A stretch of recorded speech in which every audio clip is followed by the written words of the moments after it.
The torrential, freezing deluge that battered the lawless mining camp of Black Creek in October of 1888 did not merely fall from the sky. It felt like a physical assault, driving sheets of icy water sideways through the gaps of the hastily built timber shacks. The main thoroughfare was a churning, impossible artery of liquid gray clay, equine filth, and the discarded refuse of 1,000 desperate men hunting for fortune in the bedrock. The air tasted permanently of wet ash, stale tobacco, and the metallic tang of crushed ore. Eleanor, known only as Nell to the few who bothered to acknowledge her existence, was violently shoved through the swinging doors of the Pick and Spade saloon, her heavy boots skidding wildly across the slick, rain-swept floorboards of the front porch. She was 26 years old, a scullery maid whose entire life consisted of plunging her raw, light-cracked hands into boiling water to scrub the hardened grease from the camp's cast-iron skillets. She was a woman of undeniable, substantial proportions. Nell possessed a wide, generous frame, thick, powerful thighs, and an incredibly soft, heavy waist that the faded, soaked calico of her dress could not conceal. For her entire life, her older brother Jubal had conditioned her to believe that her robust, full-figured body was a grotesque curse, a repulsive excess that made her entirely worthless to the world. Jubal's bony, trembling fingers were twisted ruthlessly into the thick fabric of her collar. He was sweating profusely despite the freezing rain, his eyes darting with the manic, terrified energy of a man who had just gambled away his life. He owed a staggering sum to the saloon's proprietor, and the heavily armed enforcers waiting in the shadows of the bar had given him 10 minutes to produce the coin, or they would begin breaking his fingers with a ball-peen hammer. Having nothing else of value to his name, Jubal had dragged his own sister onto the porch to auction her off like a drafted mule. 5 years of indentured labor. Jubal shrieked, his voice cracking over the deafening roar of the rain hitting the tin roof. He violently thrust Nell forward toward the railing, exposing her shivering, heavy-set frame to the gaze of a dozen drunken, hardened miners seeking shelter under the eaves. "She can cook. She can wash water. I need $50. Just $50 for the deed to her labor." Nell stumbled, her hands grasping the rough, splintered wood of the porch railing to keep from falling into the churning mud below. Her chest heaved with ragged, freezing gasps, the icy rain plastering her dark hair against her flushed, rounded cheeks. She squeezed her eyes shut, bracing for the inevitable cruelty. The porch erupted into a chorus of vicious, barking laughter. The miners pointed the calloused, dirt-stained fingers at her generous curves, their eyes filled with cruel, predatory amusement. $50 for that massive heifer, a toothless prospector jeered, taking a swig from a clay jug. She'd eat a man out of his winter provisions in a week. "Look at the size of her hips," another miner shouted over the storm, spitting a stream of dark tobacco juice into the mud near her boots. "I wouldn't put her on a freight wagon, Jubal. She'll snap the damn iron axle right in half. She's nothing but dead weight." Jubal's face twisted into a mask of humiliated, desperate rage. He turned on Nell, striking her sharply on the shoulder. "Stand up straight, you fat, useless cow," he hissed venomously. "You are going to get me killed because you can't push yourself away from a trough. Who will take her? I'll take $20. 10. A miner near the stairs let out a loud, mocking snort. He dug into the pocket of his canvas trousers, withdrew a single, tarnished silver dollar, and flicked it casually over the railing. The heavy coin flipped through the freezing rain and landed with a sickening, wet smack directly in the deep, freezing mud at the bottom of the porch stairs. "There's your worth, Jubal," the miner laughed. $1 for the meat. That's all the fat is worth." Nell stared down at the single, mud-covered silver coin resting in the filth. The absolute, crushing finality of the insult shattered the last remaining pillar of her enduring spirit. She was 26 years old, and her entire existence, her heavy, capable hands, her quiet resilience, her very soul, had been officially appraised by the world at a single, filthy dollar. The freezing rain masked the hot tears streaming down her face, and she let her broad shoulders slump, completely surrendering to the humiliating reality that she was utterly, profoundly worthless. If you are liking this story, please subscribe. I know you must have subscribed by now, so let's continue. The jeering laughter of the miners was abruptly, violently silenced. It was not a shout that quieted the porch, but the heavy, measured, terrifying sound of iron-shod boots stepping out from the impenetrable darkness of the torrential storm. Gideon Cross emerged from the freezing deluge like a spectre carved from the mountain's bedrock. Known in the whispered rumors of the territory as the Ironwood, he was a high-altitude prospector who had abandoned the crowded, greedy camps years ago to bore his own solitary tunnels into the frozen, unforgiving granite peaks. He was a colossal, heavily scarred man wrapped in a thick, waxed canvas slicker that repelled the rain in heavy rivulets. A deep, jagged scar tracked the entire length of his strong, weathered jawline, a brutal souvenir from a collapsed trench during the war, where he had been buried alive and left for dead in the suffocating darkness. Because he knew the absolute, terrifying frailty of a starving, withered human body trapped in the earth, Gideon viewed the substantial, heavy softness of a woman not as a flaw, but as a sacred, grounding anchor of life.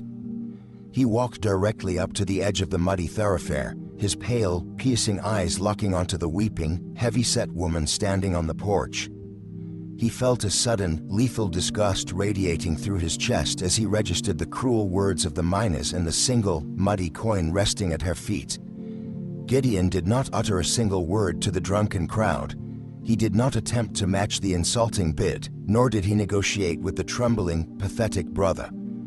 The towering prospector reached beneath his heavy canvas slicker. He withdrew a thick, incredibly heavy leather oarsack, bound tightly at the neck with a braided rawhide cord. He stepped directly up to the bottom of the wooden stairs, his boots sinking deep into the gray clay. With a slow, deliberate motion that commanded the absolute, paralyzed attention of every single man on the porch, Gideon untied the rawhide cord. He inverted the heavy leather sack and violently shook it. It was not paper money. It was not silver coins. A cascading, heavy waterfall of raw, uncut, thumb-sized gold nuggets poured from the leather sack.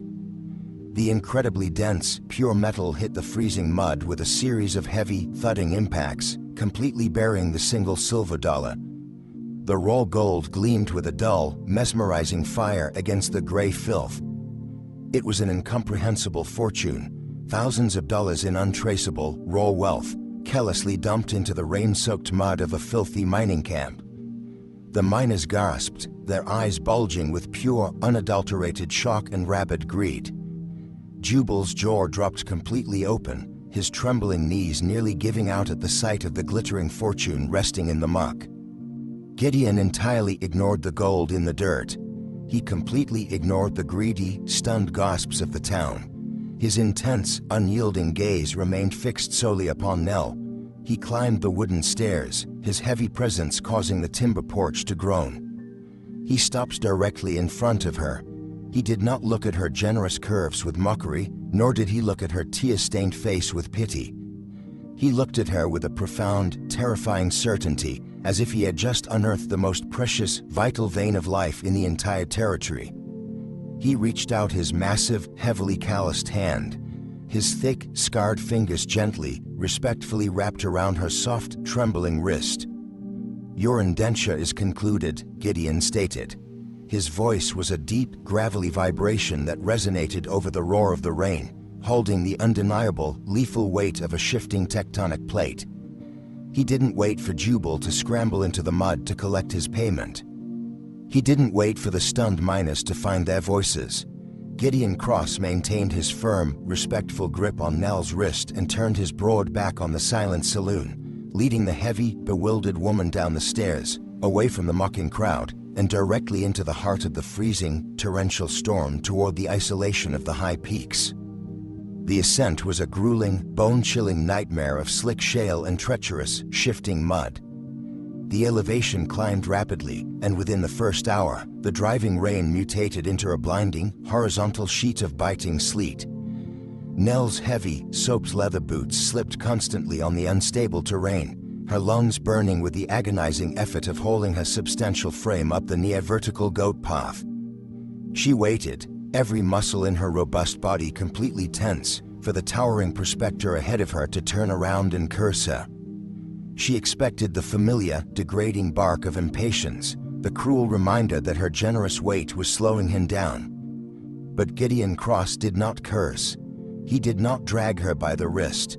Instead, he deliberately slowed his massive, ground-eating stride, positioning his incredibly broad, canvas-draped shoulders as a physical breakwater against the howling wind.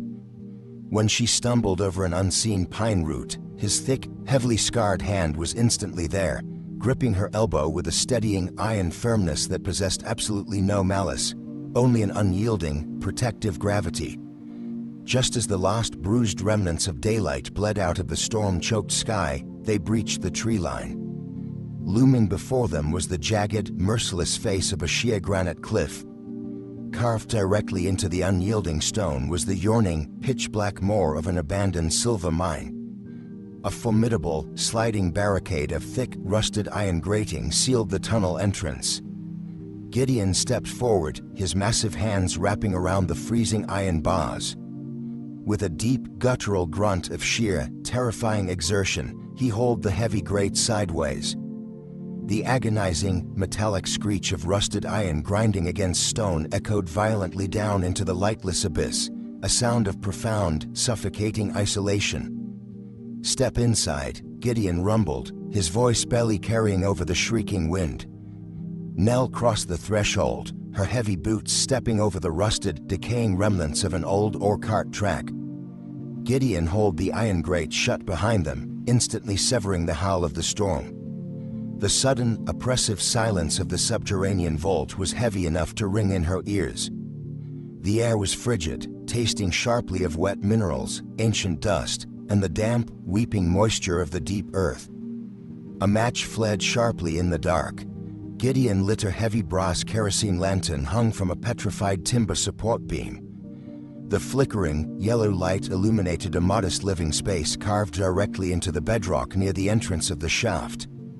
It was not a home, it was a fortified tomb designed for a man who wished to be entirely forgotten by the sun. A massive, cold stone hearth dominated one wall. Near the back of the alcove sat a heavy, rough-hewn timber bed frame piled high with thick, stiff wool blankets. Gideon did not remove his dripping canvas slicker. He pointed a thick, scarred finger toward the heavy timber bed. "Take the wall. Remove your wet clothes before the chill settles in your marrow." He then walked to the opposite corner of the cavern, retrieved a remarkably thin, worn canvas bedroll, and dropped it unceremoniously onto the brutal, freezing, uneven stone floor. Nell stood frozen, the icy water dripping from her heavy, soaked calico dress. "You paid a fortune in gold for my indenture," she whispered, her voice trembling in the cavernous acoustics. "You cannot sleep on the stone. I am the maid. I require no bed." Gideon finally turned his head. The lantern light threw the deep, jagged scar across his jaw into sharp, terrifying relief. His pale eyes held a haunted, desolate emptiness that sent a shiver down her spine. "I did not buy a slave to suffer on the floor," he rasped, the words thick and awkward on his tongue, as if he hadn't spoken to another human soul in years. "The earth and I have an understanding. Sleep. I must check the lower shoring timbers." Without another glance, he picked up a secondary lantern and walked directly into the pitch-black, descending tunnel of the deeper mine, allowing the suffocating darkness to swallow his massive silhouette completely. Nell was left entirely alone in the echoing silence. The biting chill of her soaked garments was beginning to numb her extremities, but an intense, burning knot of ingrained anxiety refused to let her rest. She stared at the thick, inviting wool blankets on the bed. For 26 years, she had been relentlessly conditioned to believe that rest was a luxury her heavy, cumbersome body did not deserve. "She's nothing but dead weight," the miners had laughed. "A fat, useless cow.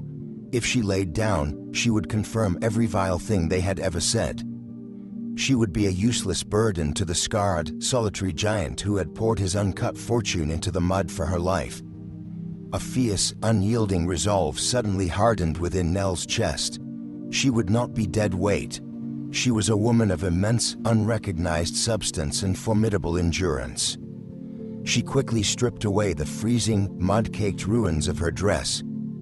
Finding a clean, oversized, heavy flannel shirt draped over a wooden crate, she pulled it over her head, the coarse fabric falling comfortably over the generous, full swell of her breasts and wide hips. She secured it with a length of rope around her thick waist. Nell began to explore the dimly lit cavern. Near the mouth of the deeper shaft, she discovered a natural underground spring pooling in a deep depression of the granite floor. Beside it sat two massive, rusted iron buckets used for hauling ore sludge. A frail, starving woman would have torn the ligaments in her shoulders attempting to lift even one of the iron vessels when full. Nell did not hesitate. She plunged the heavy buckets into the freezing spring water. Gripping the thick wire bales with her calloused, sturdy hands, she utilized the sheer, magnificent power of her broad back and thick, heavy thighs to hoist both brimming buckets completely out of the depression. She carried the crushing weight across the cavern without a single stagger. Finding a stiff, bristled scrub brush and a block of harsh lye soap near the hearth, she dropped to her knees. Nell channeled every ounce of her lifelong humiliation and profound gratitude into her heavy, capable arms. She scrubbed the soot-stained, filthy stone floor of the living alcove with a rhythmic, punishing intensity, forcefully scouring away years of accumulated grime, grease, and isolation. The intense, demanding physical labor rapidly warmed her heavy body, her skin flushing with a vibrant, vital heat. After the stone was scrubbed clean, she turned her attention to the cold hearth. She found a stack of dry cedar kindling and struck a match, carefully coaxing a roaring, brilliant fire to life within the black stone pit. Next, her dark eyes scanned the meager wooden provision crates stacked against the wall.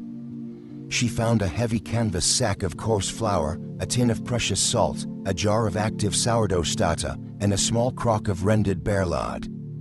This was her true domain. Nell's thick, capable hands moved with a mesmerizing, practiced grace. She mixed the flour and water in a wide wooden bowl. When the dough became a thick, stubborn mass, she turned it out onto the scrubbed timber table. She utilized the substantial, heavy weight of her full-figured body, leaning completely into her palms, forcefully and rhythmically kneading the stiff dough. She worked the mixture until it was perfectly smooth and elastic, shaping it into a massive, dense, hearty loaf. She set it in a cast-iron Dutch oven and nestled the heavy pot directly into the glowing red coals of the blazing hearth. 4 hours after he had disappeared into the abyss, Gideon Cross trudged slowly back up the steep incline of the main tunnel. His massive shoulders were slumped with profound exhaustion, his canvas slicker coated in wet rock dust. He expected to return to the cold, dead silence of his fortified tomb, fully prepared to sleep on the freezing stone beside a terrified, weeping stranger. Instead, as he rounded the final bend in the tunnel, the towering perspective froze dead in his tracks. The suffocating, damp smell of the deep earth had been entirely eradicated. The cavern was filled with the rich, heavy, intoxicating aroma of baking bread and clean, wet stone. The living alcove glowed with a brilliant, dancing orange warmth from the roaring fire. The soot-stained floors were immaculately clean, reflecting the firelight. And standing by the hearth, her flushed face glowing in the heat, was Nell. The oversized flannel shirt clung to the soft, heavy, undeniable curves of her wide hips and full chest. She was using a thick rag to carefully lift the cast-iron lid from the Dutch oven, revealing a perfectly baked, massive golden loaf of bread. Gideon stared at her, his pale eyes wide with an absolute, staggered disbelief. He had spent his entire adult life deliberately burying himself in the dark, believing his scarred soul was only fit for the cold, unyielding rock. But looking at the incredibly robust, heavy woman who had just breathed an undeniable, blazing life into his subterranean grave, the isolated tunnel rat felt the terrifying, monumental realization that he had not brought a slave into his mind. He had accidentally invited the sun. The paralyzing shock rooted Gideon to the bedrock for a long, breathless eternity.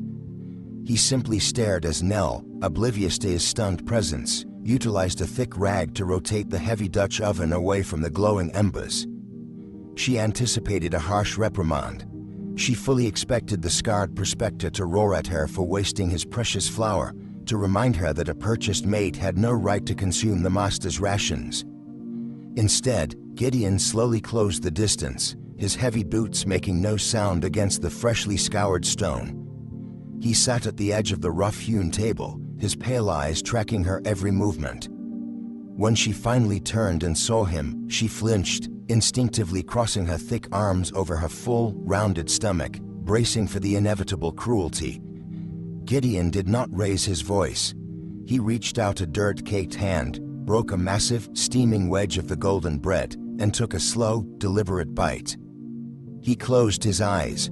To a man who had subsisted on hardtack and dried jerky in the lightless bowels of the earth for 5 years, the rich, complex flavor of the sourdough was a staggering revelation. He ate the entire loaf in profound, reverent silence.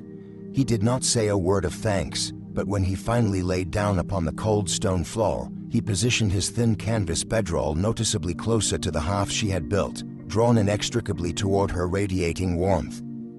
Over the ensuing weeks, a delicate, unspoken harmony settled over the subterranean claim. The howling blizzards outside the iron grate were entirely irrelevant to their buried existence. Nell found her rhythm. Her robust, full-figured body thrived in the demanding environment of the mine. She hauled heavy buckets of spring water, crushed coarse salt, and kept the living alcove glowing with domestic fire. Gideon spent his days deep within the descending shafts, striking the granite veins with relentless, rhythmic swings of his steel pickaxe. It happened on a Tuesday, just as Nell was folding a heavy wool blanket near the bed frame. The mountain did not merely shake, it let out a deep, agonizing, subterranean groan that vibrated violently right through the soles of her heavy leather boots. A sudden, terrifying seismic tremor ripped through the granite spine of the peak. The stone walls of the alcove shuddered violently, sending a thick, choking cloud of ancient gray dust raining down from the ceiling. The lantern swung wildly on its iron hook, casting frantic, elongated shadows across the cavern. Then came the deafening, catastrophic crash from the depths of the lower drift. The sickening sound of splintering timber was immediately followed by a terrifying, rushing roar of displaced groundwater. "Gideon!" Nell screamed, her voice tearing through the swirling dust. She did not wait for a reply. She snatched the swinging brass lantern from its hook and plunged directly into the pitch-black, descending tunnel.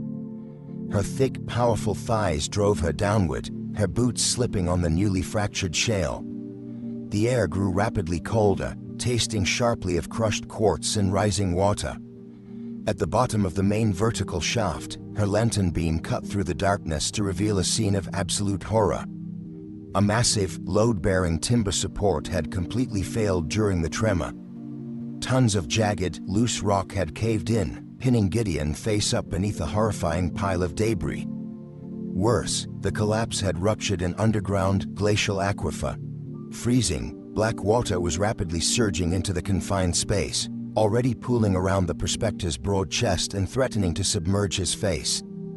"Nell," Gideon choked out, his voice a strained, agonized wheeze. A heavy granite slab rested directly across his ribcage, pinning him to the muddy floor. "The water, it's rising too fast. Get out. The roof is unstable. Run. I am not leaving you in the dark." She rode back, the lifelong conditioning of meek submission instantly incinerating in the face of his impending death. Nell waded directly into the freezing, waist-deep surge.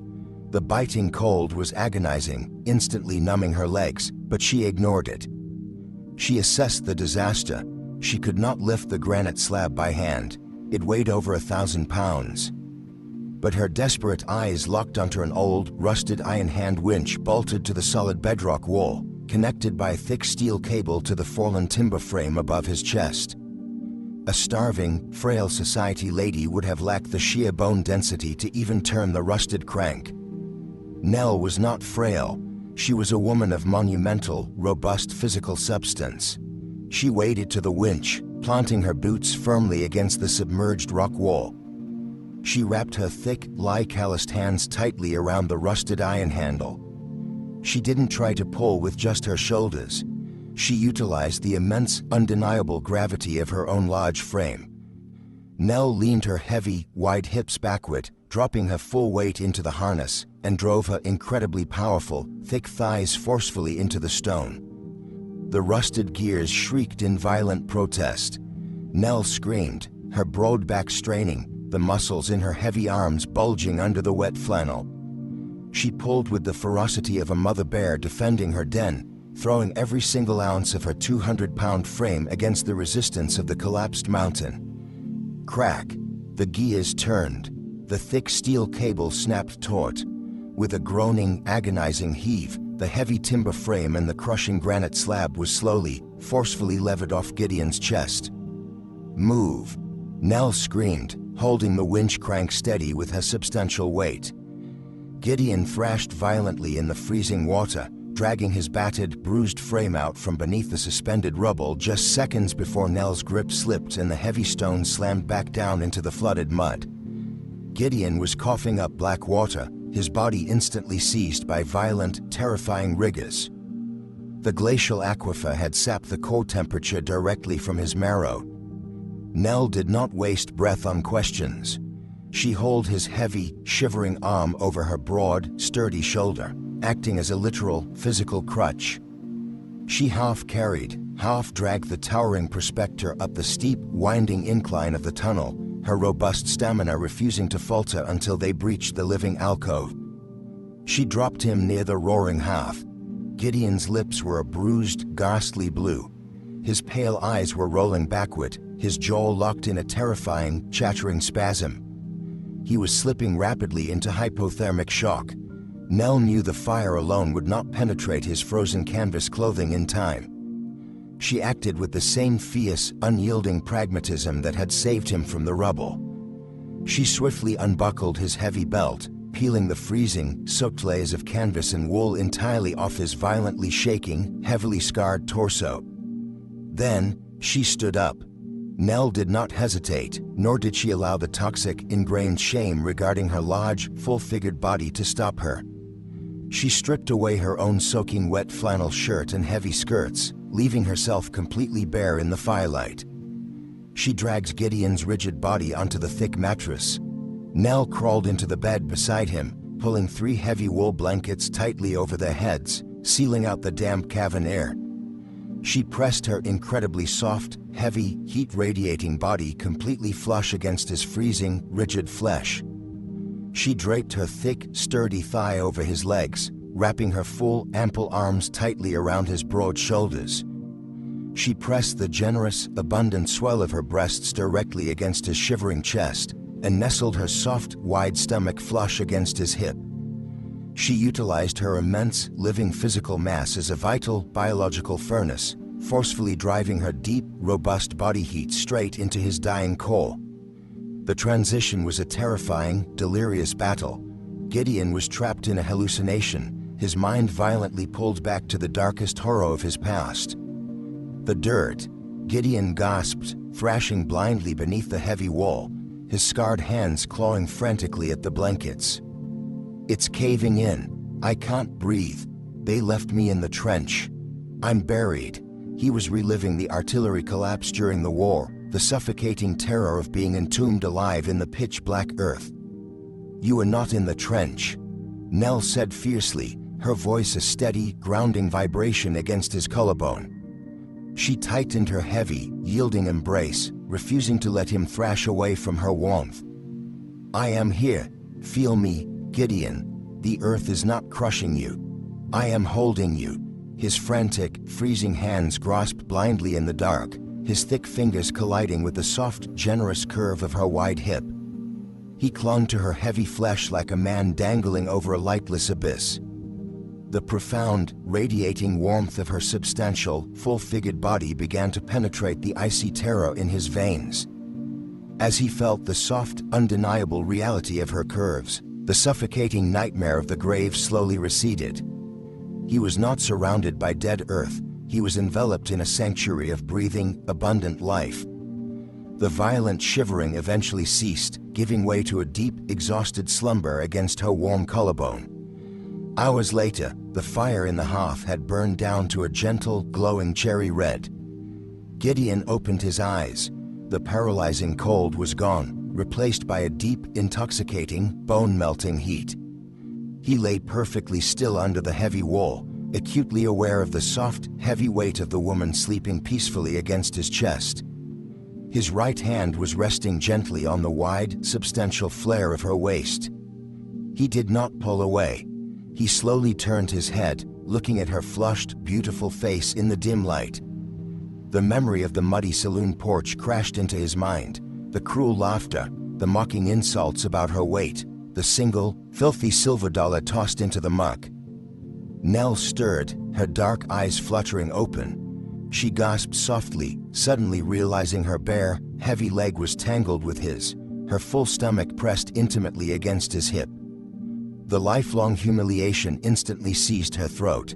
She tried to scramble backward, attempting to hide her large frame beneath the shadows of the blanket. "Forgive me," she stammered, her cheeks burning crimson. "I had to warn you. I know my size is repulsive. I will get up." Gideon's scarred hand moved swiftly, his thick fingers wrapping gently but firmly around her thick wrist, completely stopping her retreat. "Do not hide from me," the prospector rasped, his voice a low, rough rumble of absolute, unvarnished devotion. He shifted his weight, rising onto one elbow. He looked directly into her terrified eyes. He reached his rough, calloused hand down, his thumb reverently, tenderly tracing the soft, heavy curve of her waist, sending a violent shiver of pure electricity down her spine. "They threw a silver coin at your feet and called you dead weight," Gideon whispered, his pale eyes burning with a fierce, protective intensity that completely stole her breath. "They are blind, hollow cowards who do not understand the terrifying fragility of a starving body. They don't know what it is to be swallowed by the dark, begging for a single ounce of warmth." He leaned forward, pressing his scarred forehead directly against the soft, yielding swell of her chest, his hand sliding down to respectfully cradle her wide, generous hip. "Your weight is not a curse, Nell," he breathed, his voice breaking with decades of suppressed emotion. "It is my anchor. To a man who has lived in a freezing tomb, your softness is the only fortune in this world that actually matters." That single dollar was a grotesque lie. "You are priceless." Which country are you watching this video from? Please let me know in the comments below. The absolute, unvarnished truth of his words did not simply dissipate into the cold, damp air of the cavern. It completely, irrevocably shattered the ironclad vault of shame that had imprisoned Nell's soul for 26 years. The tears that spilled freely over her dark lashes and soaked into the heavy wool blankets were no longer born of humiliation or lifelong terror. They were the hot, overwhelming release of a woman finally permitted to breathe. She did not attempt to shrink her broad shoulders or fold her generous curves into the shadows. Instead, she surrendered entirely to the colossal, scarred prospector, her soft, heavy arms wrapping securely around his thick neck as she buried her weeping face directly into the warm crook of his collarbone. In the lightless, subterranean depths of the mountain, the isolated tunnel rat had discovered his absolute salvation in the very flesh the hollow world above had priced at a single, filthy dollar. The brutal, unforgiving high country winter eventually exhausted its violent fury, slowly surrendering to the muddy, deceptive thaw of late May. The impenetrable shell of blue ice sealing the granite peak began to weep, filling the cavernous interior of the mine with the rhythmic, musical drip, drip, drip of melting snow and the rich, metallic scent of waking earth. The deep freeze was broken, but the treacherous, lawless mining camp of Black Creek at the base of the mountain had not forgotten the staggering, uncut fortune that had been poured so carelessly into their mud. Inside the warmly lit, meticulously kept living alcove, Nell stood before the roaring stone hearth.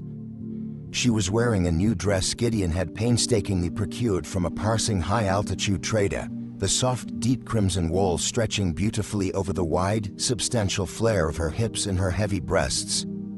She moved with a powerful, undeniable grace, using a heavy iron poker to stoke the glowing embers beneath a cast-iron skillet of sizzling, salted venison. Gideon was near the front entrance of the shaft, his massive shoulders hunched over his heavy timber workbench as he meticulously sharpened the rusted, lethal edge of a 16-pound steel pickaxe. The quiet, domestic peace of the morning was a fragile, sacred rhythm they had perfected over 7 months of complete isolation. That sacred rhythm was violently, catastrophically shattered without a fraction of a second's warning. The unmistakable, sulfurous hiss of burning safety fuse abruptly hissed through the gaps in the heavy iron grate.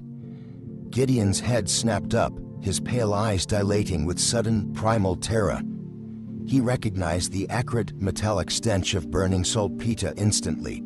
"Nell, get down against the bedrock," he roared, his voice a guttural explosion that vibrated the lantern glass.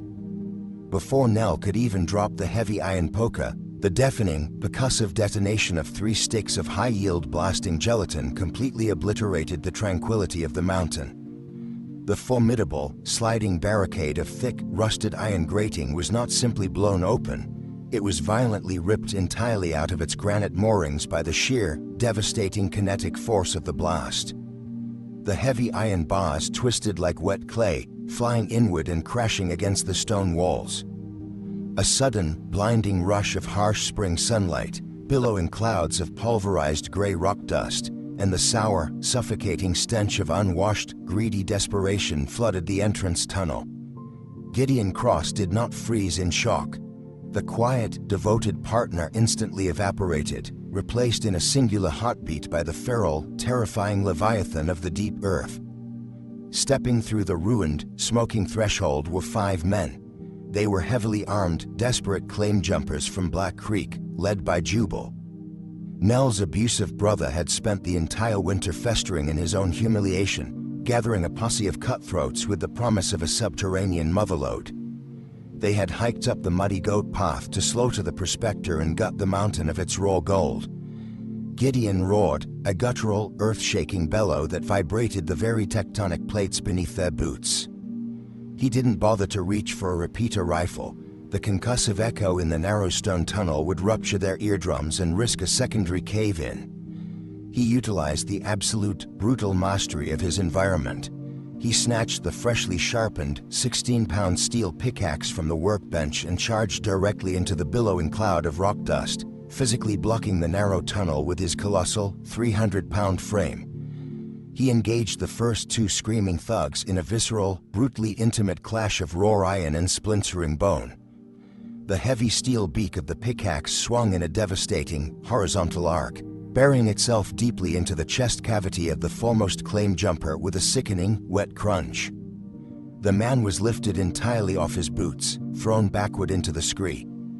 Gideon ripped the heavy steel free, moving with the terrifying, unstoppable momentum of a subterranean demon, systematically annihilating the intruders in the choking, pulverized darkness. But the sheer, chaotic violence clogging the narrow entryway provided a fatal, momentary distraction. Jubal, driven by the cowardly, rat-like cunning that had kept him alive in the filthy saloons, dropped to his bony knees and slipped directly past the swinging, blood-soaked arc of the prospector's heavy pickaxe. He scrambled frantically into the main, cavernous chamber of the living alcove, coughing violently in the settling dust. Jubal's frantic, bloodshot eyes scanned the flickering lantern light. He spotted the heavy leather ore sacks stacked neatly near the bed frame. Then, his manic gaze snapped toward the hearth, locking onto the woman standing by the fire. Jubal froze, a look of absolute, staggering greed twisting his sweaty features. He leveled a sawed-off, double-barreled shotgun directly at Nell's chest. "Well, look at the fat sow now," Jubal hissed, his voice trembling with malicious arrogance. He stepped forward, his finger resting heavily on the twin triggers. "Dressed in fine wool while I froze in the mud. Where is the raw gold, Nell? Hand over the heavy sacks, and I might just leave you chained to the wall instead of blowing you in half." Nell's breath hitched painfully in her throat. The sudden, paralyzing sight of the cruel tyrant who had auctioned her life for $1 sent a blinding spike of ingrained terror straight into her veins. "Step away from the bed, you massive, useless cow," Jubal sneered, gesturing violently with the twin barrels of the shotgun. "You were nothing but dead weight to me. Now make yourself useful and load the gold. Move." He expected her to weep. He expected the fragile, broken, humiliated scullery maid from the freezing tavern porch to collapse onto her knees, begging for her miserable life, paralyzed by the sheer, suffocating shame of her own existence. Nell did not weep. She did not shrink her broad shoulders or attempt to hide her generous curves. The suffocating, decades-long terror of being a heavy, ridiculed victim vanished entirely, completely incinerated by a blinding, white-hot inferno of absolute, protective fury.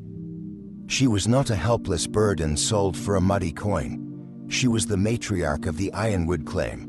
She was the anchor that kept the giant from drifting into the abyss. She possessed absolute, undeniable, monumental physical power. Nell's dark eyes darted slightly to her left. Resting silently on a set of rusted, heavy iron rails just 3 feet away was an abandoned, massive iron ore cart. It was filled to the brim with dense, rejected granite slag. It weighed well over 2 tons. It had sat rusting in that spot for a decade. Jubal took another threatening step forward, raising the shotgun to his shoulder. I said move. Nell did not reach for the iron poker. She dropped into a deep, incredibly wide stance, planting her heavy leather boots firmly into the uneven stone floor directly behind the massive iron ore cart.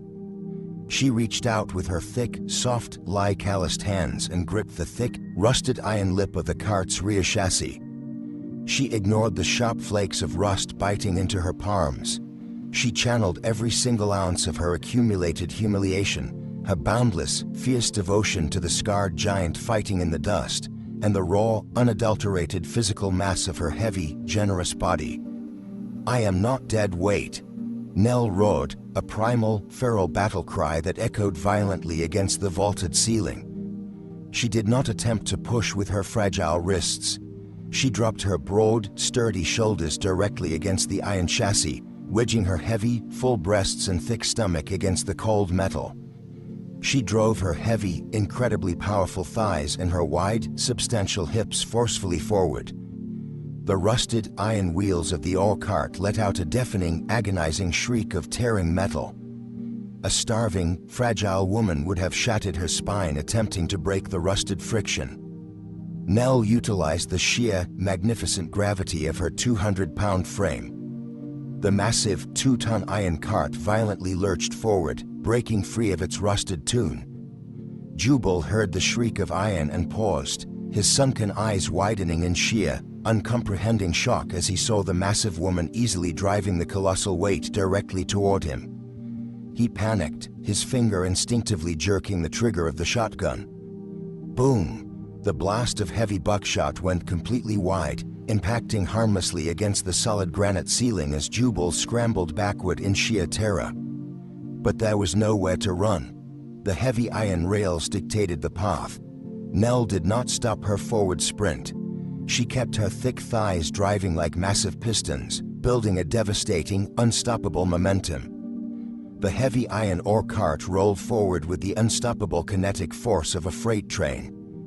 Jubal hit the solid stone wall of the cavern, his escape entirely cut off. He didn't even have the breath to scream. Crunch. The impact was catastrophic. Nell drove the massive, slag-filled iron cart directly into Jubal's chest, violently pinning him against the unyielding bedrock. The sickening sound of his ribcage entirely collapsing under the sheer, devastating, crushing weight of her momentum was incredibly loud, echoing sharply over the ringing in her ears. The sawed-off shotgun flew uselessly from his deadened, nerve-shocked grip, clattering across the stone floor. Jubal's bloodshot eyes bulged in absolute, paralyzed shock as the sheer, resplendent physical mass of the sister he had deemed worthless entirely crushed the life from his failing lungs. He slumped completely forward over the lip of the rusted cart, sliding lifelessly down the iron chassis to crumple onto the stone floor. Nell stepped back from the cart.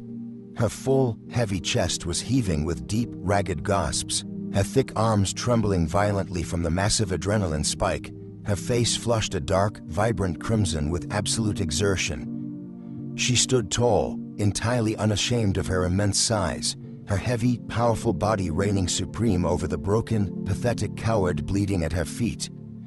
In the entrance tunnel, the chaotic sounds of the pickaxe completely ceased. The dust began to settle. Gideon Cross stepped slowly back into the main chamber, the heavy steel pickaxe dripping dark crimson onto the gray stone. His massive chest heaved, his pale eyes wild and dilated with feral panic, fully expecting to find his anchor bleeding out on the rock. He looked at the discarded shotgun. He looked at the massive 2-ton iron ore cart that had been moved, and the ruined, lifeless body of the brother crushed against the cavern wall. And then, the colossal mountain sovereign looked directly at Nell. She stood triumphantly beside the rusted tracks, her deep crimson wool dress speckled with gray rock dust, her dark hair wild and untamed. She was not shrinking. She was not attempting to hide her abundant, magnificent curves. She met his shocked, feral gaze with a fierce, resplendent fire blazing in her dark eyes, an unspoken, silent roar of absolute, unbreakable defiance. Gideon didn't utter a single word. He dropped the heavy steel pickaxe, the metal clanging loudly against the floor, and rushed across the cavern, pulling his fierce, powerful, absolute queen directly into his massive, heaving chest. The crushing, unyielding vice of Gideon's heavily scarred arms enveloping her generous frame was the sole anchor tethering Nell to the blood-slicked, pulverized stone of the cavern floor. The subterranean air was thick and acrid, completely saturated with the stinging metallic tang of exploded blasting gelatin, settling rock dust, and the warm, suffocating copper stench of sudden death. Yet, pressed flush against the prospector's violently heaving chest, Nell inhaled only the deep, grounding scent of crushed quartz, sweat-dampened canvas, and absolute, terrified devotion. She buried her face into the crook of his broad, muscle-corded neck, her lie-calloused hands gripping the back of his shirt with a desperate, iron-fisted intensity as the catastrophic adrenaline of the slaughter finally began to ebb from her robust, trembling limbs. Gideon held her as though releasing his grip would cause the very bedrock of the mountain to shatter into the abyss. His massive, dirt-caked hand cradled the back of her head, his thick fingers tangling deeply into her dark, wildly unpinned hair. He buried his bearded face into the soft, yielding, heat-radiating curve of her shoulder, his colossal frame shaking with deep, jagged, ragged gasps. The apex predator of the high peaks, the man who had just decimated 5 armed thugs in a pitch-black tunnel, was trembling entirely out of the sheer, paralyzing terror of almost losing the heavy, magnificent woman in his arms. Slowly, the deafening ringing in Nell's ears faded, replaced by the rhythmic, musical dripping of the underground spring and the absolute, deadened silence of the intruders. Gideon reluctantly, carefully pulled back from her soft warmth. His pale, slate-gray eyes scanned her flushed face, his gaze tracing every inch of her features to ensure she was truly unharmed. He then looked past her, his expression hardening into a cold, desolate mask of grim reality as he surveyed the ruined threshold, the shattered iron grate, and the crushed, lifeless remains of Jubal pinned against the wall by the 2-ton ore cart. A dark, wet crimson stain was rapidly spreading across the left side of Gideon's canvas shirt. A stray piece of jagged rock shrapnel from the dynamite blast had torn a deep, ugly gash straight through the heavy fabric and into the thick, corded muscle of his ribs. "You are bleeding," Nell stated, her voice remarkably steady, carrying the calm, unquestionable authority of a woman who had just claimed her domain. She did not wait for his permission. Nell took him by his massive, uninjured right wrist and led the towering giant directly to the heavy timber bed frame. She gently pushed him down to sit on the edge of the mattress. Moving with powerful, unhurried efficiency, she fetched a clean linen rag and a basin of freezing, pure water from the subterranean spring. She stood between his spread knees, her heavy, buckskin-clad thighs brushing against his shins. With absolute, maternal tenderness, Nell unbuttoned his ruined shirt and peeled the fabric away from his torso. She washed the dark rock dust and the hot blood from his deeply scarred, pallid skin. The icy water caused Gideon's massive chest to hitch, his jaw clenching tightly, but he did not pull away from her touch. He simply stared at her soft, capable, thick hands, his pale eyes swimming with a profound, agonizing darkness. When the wound was bound tightly with clean cotton strips, Gideon did not pull her back into his embrace. Instead, he stood up abruptly, creating a sudden, chilling physical distance between them. He walked silently to the deepest, shadowed recess of the living alcove. From a hidden cavity beneath a loose flagstone, Gideon extracted 3 incredibly heavy, bulging leather ore sacks. He carried them to the rough-hewn timber table and dropped them.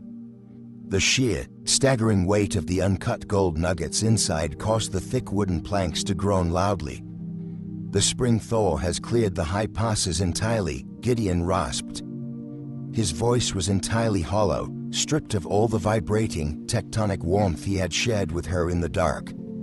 He refused to look at her face, staring rigidly at the leather sacks. "There is nearly $40,000 in raw, uncut veins in those bags. It is the remainder of the motherlode." Nell's heart seized, a cold, jagged spike of dread piercing her chest. She took a step toward the table, her dark eyes widening. "Why are you showing me this, Gideon?" "Because it belongs to you," the prospector growled, the words tearing out of his throat like rusted nails. He gripped the edge of the timber table until his thick knuckles turned bone white. "I have a pair of draft mules secured in the lower timber. You will pack these sacks. You will ride straight down to the Cheyenne railhead.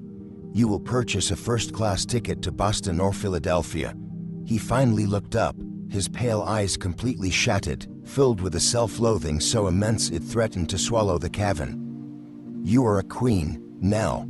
You possess a fortune vast enough to buy a sprawling brick mansion on a paved, gaslit street. You can hire a dozen servants. You can wear imported European silks and sleep on feather mattresses.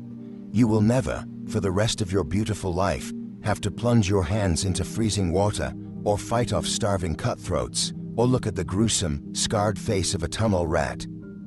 Nell stood completely paralyzed, the breath backing up in her lungs. "Are you attempting to banish me? I am attempting to give you the world you were denied." Gideon suddenly roared, the explosive volume echoing violently against the vaulted stone ceiling. He gestured frantically around the dark, damp, blood-stained mine. "Look at this tomb. Look at what I dragged you into. I am a feral, broken beast who lives in the dirt and speaks through violence. I cannot protect you from the greed of the civilized world when I am chained to the very gold they covet. You crushed your own brother to death today because of my presence. I will not allow my darkness to taint your magnificent light any longer." He turned his broad back to her, his massive shoulders trembling violently as he fought a losing battle against the agonizing, suffocating grief of his own sacrifice. He truly believed he was unfit to breathe the same air as the heavy, vibrant woman who had warmed his freezing bones. Nell stared at the 3 bulging sacks of raw gold. It was the ultimate key to absolute societal power. It was enough wealth to force every single cruel, mocking voice that had ever called her dead weight to bow in terrified respect. It was the pinnacle of civilized ambition. Nell walked slowly to the timber table. Gideon squeezed his eyes tightly shut, listening to her heavy, scuffed boots moving across the stone. He waited for the rustle of the leather sacks, bracing his soul for the excruciating, final sound of her footsteps walking out of the iron grate, leaving him to rot in the silent dark forever. Nell reached out with her thick, powerful, calloused hands. A frail woman could not have lifted even one of the sacks without a struggle. Utilizing the sheer, magnificent physical power of her broad shoulders and sturdy back, Nell grabbed all 3 heavy leather bags. She did not turn toward the exit. She turned entirely around, marching with heavy, purposeful strides directly toward the mouth of the deepest, flooded vertical shaft, the bottomless, lightless glacial aquifer where the roof had collapsed months ago. Without a single fraction of a second's hesitation, Nell hoisted the staggering fortune of raw gold over the precipice and released her grip. The heavy leather sacks plummeted into the lightless abyss. 3 seconds later, a distant, heavy, muffled splash echoed up from the frozen depths. $40,000 of pure, uncut gold sank instantly into the subterranean bowels of the earth, permanently and irrevocably lost to the darkness. Gideon spun around at the sound of the splash. His jaw dropped, his pale eyes widening in sheer, unadulterated shock. "What have you done? That was your empire. That was your entire safe future." Nell turned to face him, the flickering light of the hearth illuminating her robust, magnificent silhouette. She did not look like a frightened scullery maid. She looked like the absolute, unquestionable sovereign of the bedrock. "Safe from what?" Nell demanded, her voice ringing out with a fierce, crystalline authority that commanded the very shadows to recede. She closed the distance between them with heavy, majestic strides. "Safe in the civilized world. The world that looked at my heavy body, decided I was a disgusting excess, and auctioned my entire human soul for a single, filthy silver dollar in the mud." She marched right up to his towering frame, refusing to let him look away, her dark eyes blazing with an overwhelming, consuming inferno of absolute devotion. "I do not want their paved streets, and I do not want their hollow, purchased respect," Nell stated, her voice trembling with raw emotion. She reached out, her soft, heavy hands gripping the fabric of his canvas shirt, pulling the giant forcefully downward until his face was inches from hers. "I was told my entire life that my weight was a curse. But you looked at my substantial flesh and called it your anchor. You poured your fortune into the dirt just to pull me out of it." She pressed her palms gently against his heavily scarred, bearded cheeks, her thumbs tracing the jagged ruin of his face. "I am not going to Boston, Gideon Cross. My empire is right here, standing in front of me. I am never, ever leaving this mountain." The towering, impenetrable iron walls that had protected Gideon's broken soul since the horrors of the war instantly, completely disintegrated into dust. A raw, guttural, jagged sob tore itself from the very depths of his massive chest. He collapsed to his knees on the hard stone floor, his enormous arms wrapping desperately around the wide, substantial, full flare of her hips. He buried his weeping, scarred face directly into the soft, yielding, incredibly warm swell of her heavy stomach, clinging to her generous mass as if she were the only solid object in a dissolving universe. "My queen," Gideon wept, the hot tears soaking into the crimson wool of her dress, his broad shoulders shaking with the profound, agonizing relief of a man finally brought into the light. "My absolute, perfect anchor. My wife. I am right here," Nell whispered, her thick fingers weaving gently through his dark, dust-coated hair, cradling his heavy head against her body with fierce, unyielding maternity. "The darkness is gone, my love. The earth will never crush you again." He held her there in the ruins of the breached mine, the cold spring wind howling uselessly outside the shattered entrance. The staggering fortune of the silver claim lay drowned in the glacial deep, but as the scarred tunnel rat knelt before the magnificent, heavy-set woman who had chosen his subterranean reality over the entire world, he knew he possessed a wealth that could never be counted, weighed, or stolen. 7 years later, the jagged, merciless granite peak of the mountain bore no resemblance to an abandoned, fortified tomb. The dark, echoing entrance of the mine had been entirely transformed.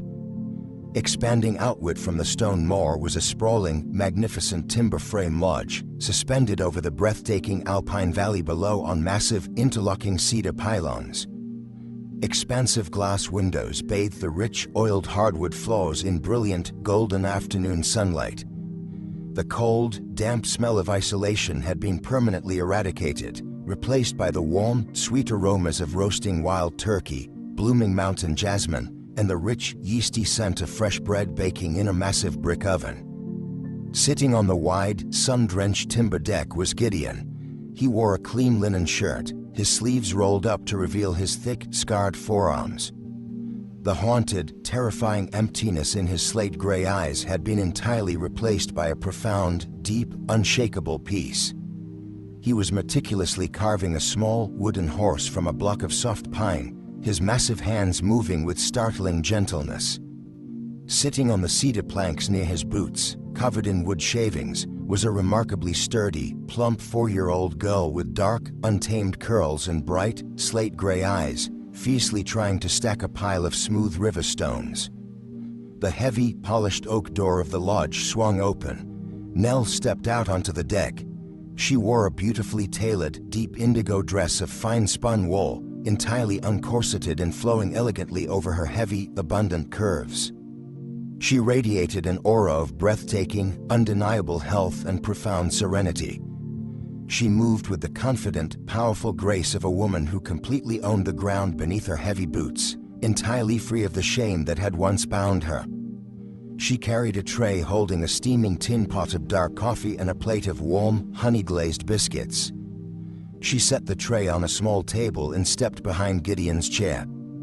She rested her soft, heavy hands affectionately on his broad shoulders, leaning down to press a warm, lingering kiss to his scarred cheek. Gideon closed his eyes, leaning his head back against the generous, substantial curve of her stomach with a deep, rumbling sigh of absolute contentment. He reached up, his thick fingers covering her hand, his thumb reverently stroking the simple, hammered gold band resting on her finger.